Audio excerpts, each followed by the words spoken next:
At the moment, Indonesia is the second largest producer of plastic waste in the world with 8.96 million tons per year.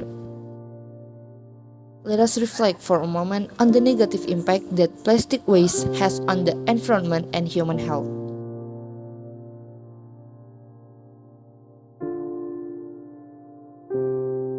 Therefore, we have an innovation to answer this problem: transformation of plastic waste into gasoline using pyrolysis method with the addition of MTBE and toluene to support SDGs affordable and clean energy. Pyrolysis is the process of decomposition of organic materials through heating in the absence of oxygen or with very limited oxygen. In this process, materials such as plastic waste, including used bottles and styrofoam, are heated at high temperatures, resulting in large molecules breaking down into small compounds, including gases, oils, and solid residues. And this is our solution, the pyrolysis method. So, guys, was the first step of the pyrolysis process. The first one is about the thermal vessel.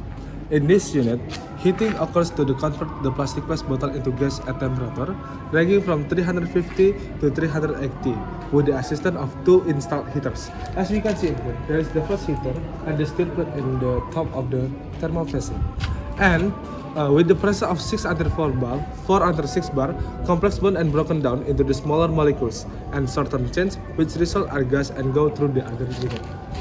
So guys, the next step or the second step, it's about the reactor, as we can see in here. So, in this reactor, what the gas produced from the catalytic process is directed to a fixed bed reactor containing HGSM zeolite catalyst pellet. In this reactor, the gas undergoes further cracking to break down the hydrocarbon compounds into the shorter chains. There is two main process of this reactor. The first one is about the catalytic cracking. Catalytic cracking is a process where the large hydrocarbon molecules are broken down into smaller. These more valuable fractions such as gasoline, olefin, and other light gases. The HGSM zeolite catalyst is particularly effective due to its strong acidic side, and we will define the pore structure which facilitates the breaking of C bonds in this reactor. The second one is about the hydrocracking. This hydrocracking is employed to remove impurities such as sulfur, nitrogen, and other of the impurities. This process also relies on the reaction which hydrocarbon gas convert these impurities to H2S, ammonia, and other products that can be easily separated from the desired hydrocarbon. As you can see in here, there is injection for the hydrocarbon and the process of the reactor for the catalytic cracking and hydrocracking. And so guys, that's the last step or the third step of this pyrolysis, where the gas from the reactor is then cooled using a stage condenser. There's two stages of the condenser to cool the gas from the reactor. The condenser functions as a heat exchanger. It's to cool the gases and convert them into the liquid phase. The heat is transferred to make up the cold water, which is injected to a section with the assistance of a pump. As we can see in here, there is two stages of the condenser, where there's a produce of the box water tank. This will be as the cool from the gases to the liquid phase. And as we can see in here, the outlet of this product will come into here, where the distillate of the result of the pyrolysis will be have to the next of the step. And there's the control panel to maintaining the process for everything in this unit.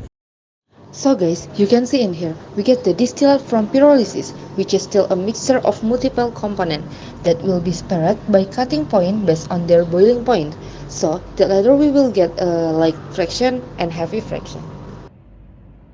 In the blending process of high-octane gasoline from pyrolysis distillate, 5 different formulations were tested by varying the proportion of naphtha, MTBE, and toluene. The optimal formulation chosen was the fifth one, which consists of 75% naphtha, 15% MTBE, and 10% toluene. This specific blend was selected because it achieved the best balance in terms of fuel properties, delivering a research octane number of 96.85, a density of 745.2 grams per milliliter, and optimal volatility. These characteristics ensure that the final gasoline product meets industry standard for high performance and efficient combustion. Subsequently, 47% of the naphtha with around of 90 will be blended with octane booster, especially a combination of MTBE and toluene. MTBE or methyl tertiary butyl ether is a chemical compound frequently used as an anti-knock agent due to its high octane number up to 115. Toluene, an aromatic compound with a high octane number up to 121, further improve the octane rating and combustion quality of gasoline. The researcher will test 5 different formulations of gasoline, naphtha obtained from the cutting point, MTBE, and toluene, varying their proportion to determine the optimal blend based on RON, density, and volatility values. So, This is our final product.